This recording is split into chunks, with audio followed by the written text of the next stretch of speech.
दरअसल हरियाणा में डेयरी क्षेत्र को नई रफ्तार देने के लिए मुख्यमंत्री नायब सिंह सैनी ने 5 बड़ी घोषणाएं की।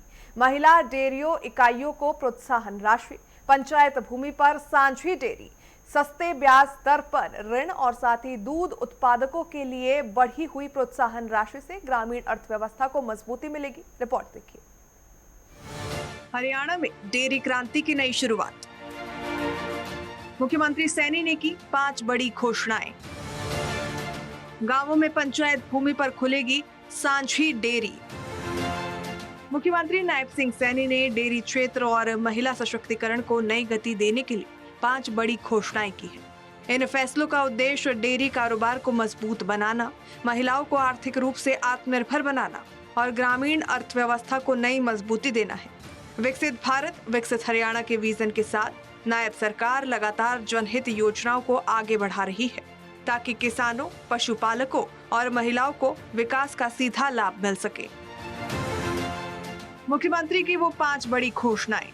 महिलाओं को मिलेगी प्रोत्साहन राशि, पंचायत भूमि पर बनेगी सांझी डेयरी, आधुनिक बनाई जाएंगी सामुदायिक डेयरी, रियायती ब्याज दरों पर ऋण कराया जाएगा उपलब्ध, ग्रीष्मकाल शीतकाल में प्रोत्साहन राशि को बढ़ाया गया। दरअसल सीएम नायब सिंह सैनी ने बड़ी घोषणाएं करते हुए कहा कि वीटा को दूध उपलब्ध कराने वाले महिला स्वयं सहायता समूहों और महिला सीएम पैक्स दोनों को 10 रुपए प्रति लीटर की प्रोत्साहन राशि प्रदान की जाएगी। वहीं गांवों में पंचायत भूमि पर सांझी डेयरी की स्थापना की जाएगी। महिला स्वयं सहायता समूह के सदस्य के पशुओं के लिए आधुनिक सामुदायिक डेयरी सुविधाएं विकसित की जाएंगी।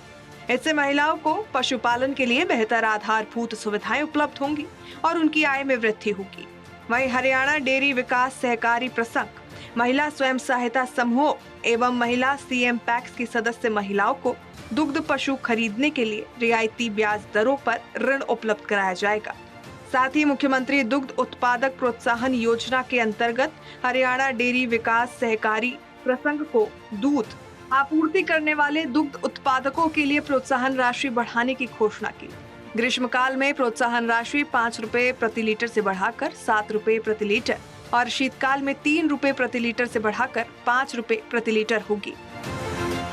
नायब सरकार किसानों और महिलाओं की आय बढ़ाने, डेयरी क्षेत्र को सशक्त बनाने तथा सहकारिता आंदोलन को नई गति देने के लिए प्रतिबद्ध है। ग्रामीण अर्थव्यवस्था को मजबूती देने के साथ साथ हरियाणा को डेयरी विकास के क्षेत्र में नई ऊंचाइयों तक ले जाना सरकार का लक्ष्य है।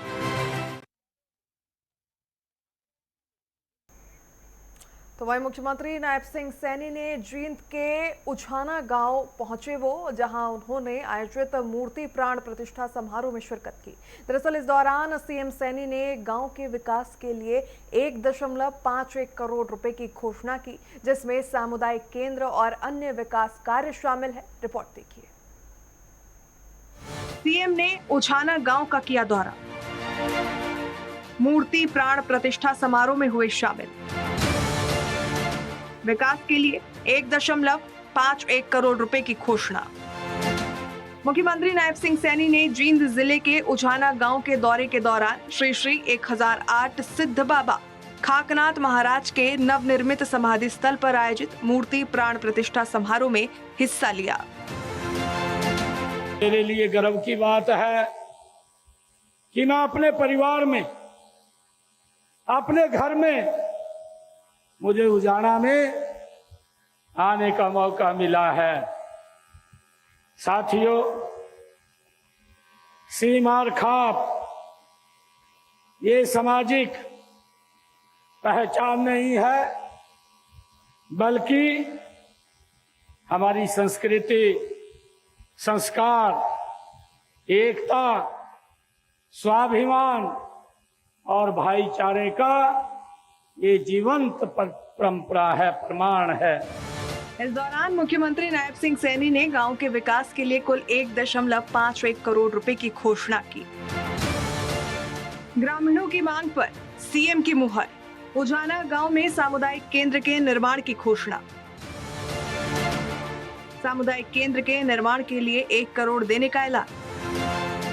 अन्य विकास कार्यों के लिए 51 लाख देने की घोषणा। सीएम की अन्य घोषणाएं, धरौदी माइनर की मार्केट तक मरम्मत और सृजतीकरण होगा। कुंड तालाबों का अमृत सरोवर योजना के तहत जीर्णोद्धार होगा। वर्षा और गंदे पानी की निकासी की व्यवस्था सुनिश्चित करने की घोषणा। मुख्यमंत्री ने कहा कि हरियाणा की धरती सदैव संत महात्माओं की भूमि रही है और ये भूमि हमें कर्म योग का संदेश देती है। आज आवश्यकता इस बात की है कि हम अपने बच्चों को आधुनिक शिक्षा के साथ साथ संस्कारों की शिक्षा दें। नायब सरकार संतों की महान परंपरा, आध्यात्मिक विरासत और संस्कारों के संरक्षण को प्राथमिकता दे रही है। सरकार का हमेशा प्रयास रहता है कि नई पीढ़ी आधुनिक शिक्षा के साथ साथ नैतिक मूल्यों और भारतीय संस्कृति से भी जुड़ी रहे। संत महात्माओं की शिक्षाओं को आगे बढ़ाकर समाज में सकारात्मक सोच, सेवा भाव और कर्म योग की भावना को मजबूत करने की दिशा में सरकार लगातार कार्य कर रही है।